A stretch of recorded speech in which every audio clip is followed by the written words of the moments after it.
Welcome back, and this time we're joined by Laralyn Ellsworth, Principal Outbound Product Manager for NetSuite CRM, as well as Neil Lynch, NetSuite Commerce Product Manager. Thank you both for joining us.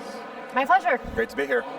All right, so we're going to talk about CRM. Now, Kendall kindly explained that acronym for us, but what I think most people know what a CRM is, but I think what I want to ask is, when does a company typically know, hey, it's time for a system like CRM? Good question. So a lot of times a company will start noticing that when they start having conversations like, hey, did you talk to Bob last week? Did Susan talk to Bob last week? Did they buy something? Who's got that email? Where's that spreadsheet? So even very small companies tend to find pretty quickly that managing their business just out of email and Excel is going to cause a lot of inefficiencies and a lot of confusion and lost information. So very early on, companies tend to want to get everything into the cloud where all the users can see the information that they need to do their jobs correctly. So it maybe the C should also stand for communication. There you go. Yeah, that's a good one. There, okay. Way to bring that in, Fritz. Good job. Neil, Laralyn kind of hit on this, but what challenges do businesses typically face when it comes to customer management and customer relationship management? Well, I think the key word is silos, right? Yeah. Every group in a company has they collect customer information their own way, whether it's orders or interaction with customers, and that ends up being in different places like Excel spreadsheets or Post-it notes, or unfortunately in somebody's mind, right? And if something happens, they leave the company. But it's not just sales, right? It's any interaction with the customer on any front. The more unified you can be, the better. And so that's another example of problems that CRM solves. Laralyn, over the past few years, we've had a lot of different events happen that have caused us to go to things like remote work, then back in the office a little bit, hybrid teams. What impact has that had on sales teams?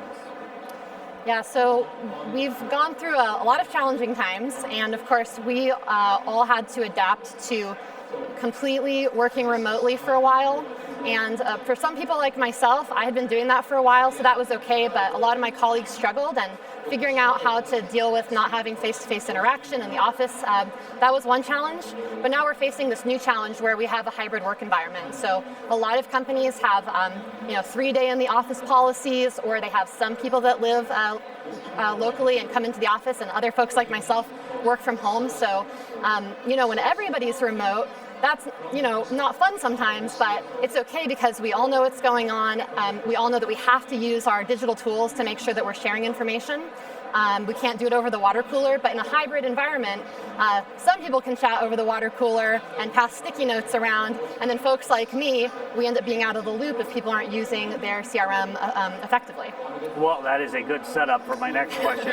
How does NetSuite help solve that challenge? So, like Neil was saying, when you get all your data in one place, everybody can do their jobs because I can log in, and it doesn't matter if if I'm the account manager, it doesn't matter if my sales rep that sold the deal is sitting right next to me, or if they're on the other side of the country. I can go look at what they purchased, the last time we had a phone call with them, if they need to make a payment, if they're in the middle of an implementation or a project. And so basically the problem that it solves is visibility. And so it's giving people the ability to have the information that they need at their fingertips when they need it.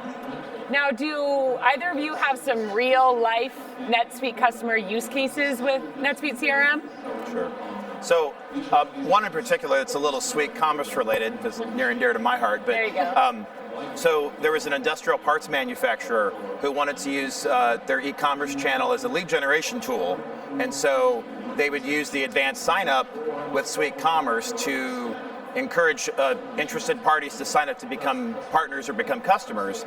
And because of the connection between Suite Commerce and CRM, when they enter that information, it immediately becomes a lead within CRM, and so it becomes part of the sales process.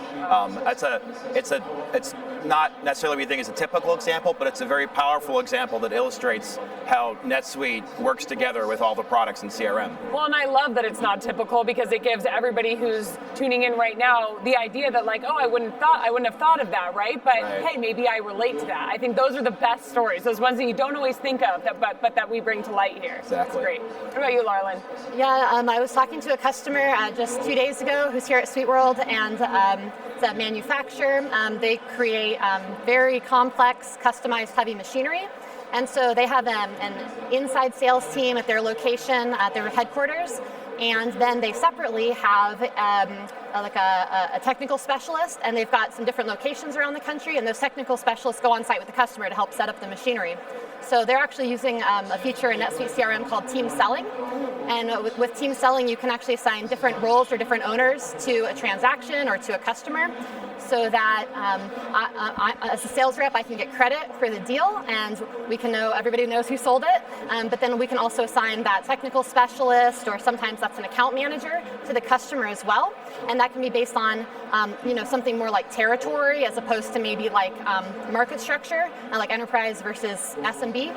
And so using that team selling, we can have the inside sales team at the headquarters working really seamlessly with the folks that are on site, and everybody is getting access to the right records and also getting credit for the work that they do.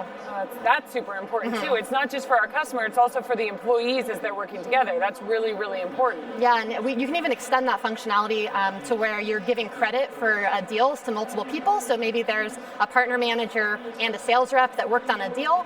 You can use that to eventually pay out commissions to those people, and also just to have a history of who touched a customer. It's very important, and it's not always just one person working with a customer. Absolutely, love that. Both sides of the coins there, both internal and external facing. Another challenge with CRM is not so much with the technology, but getting people to use it or use it consistently. I'm looking at you, salespeople. From your experience, what types of programs do companies put in place to drive adoption? Neil, we'll start with you. So, this could be its own topic for several days, honestly, but I think it comes down to two things, really. It's the carrot and the stick, depending on your organization.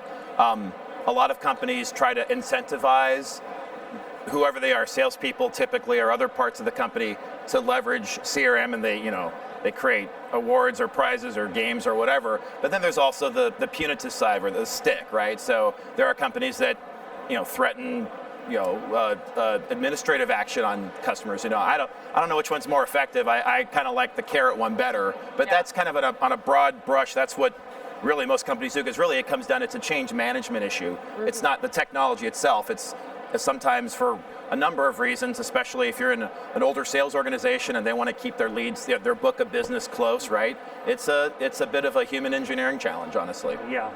Laralyn? Well, I used to be a sales rep and eventually an account manager, so I've been on that side of the table. And my boss had a saying, which was, if it wasn't in NetSuite, it didn't happen. Oh, I like that. So, I like that. Yeah. So I had a phone call with that customer. No, you didn't. You didn't put it in NetSuite.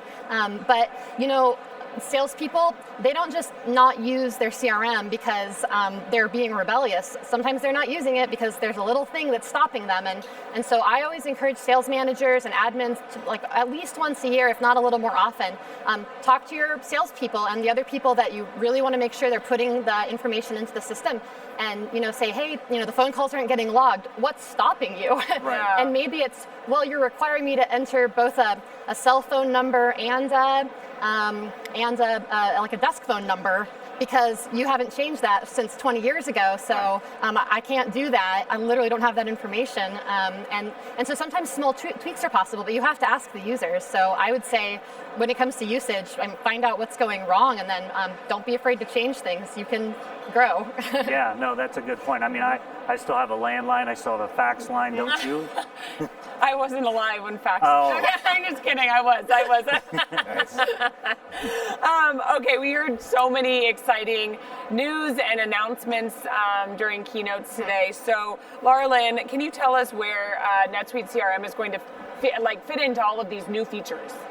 Oh, sure. So CRM and NetSuite is really part of the backbone. So everybody's using at least a little bit of CRM in NetSuite, whether that's customer records or quotes. So it's all part of the CRM family. A couple of the announcements that we've heard were about intelligent recommendations. So we've been talking a lot about AI this week. And recently, just in the release that's happening right now, some customers here already have it. We've rolled out intelligent recommendations for CRM and e-commerce to all of our customers. So all those sales reps out there are now going to be seeing a new button when they create an opportunity or a sales order or quote. It says intelligent recommendations. When they click it, the NetSuite AI engine is looking at that account's entire history in NetSuite, all their customers, what they buy, what items get purchased together, and it's going to say, here's a list of the very best products that you should sell to your customer right now, and that's going to help sales reps upsell and cross-sell much more easily, which increases deal size, makes the sales VPs happy. So that's a really good example of AI being used not to take over a human's job, but to help them close a knowledge gap and get better at their job more quickly. Love that. And Neil, how does NetSuite CRM help customers suite up? Well, I mean, there's a lot of ways to answer that, but I think honestly, the big solution, the big answer is just use it, right? Because NetSuite CRM is a core part of NetSuite. It's not an add-on module. It's intrinsic to everything NetSuite does. And I gave the example about Suite Commerce, but there's numerous examples, and Laralyn talked about them as well. And I think the challenge is that sometimes, especially when you're talking to a potential new customer, they have a favorite CRM. CRM solutions tend to be kind of personal with companies, but I think that even in those cases, when you look at our CRM and how it's unified with the rest of the solution and the power that provides, I think that's how you suite up, is just use it. And if you're uncomfortable and not sure about it, dive in and see what it can do. I think you'll be very surprised. Great. Thank you both for joining us. You're welcome. And best of luck with NetSuite CRM. Thanks for having us.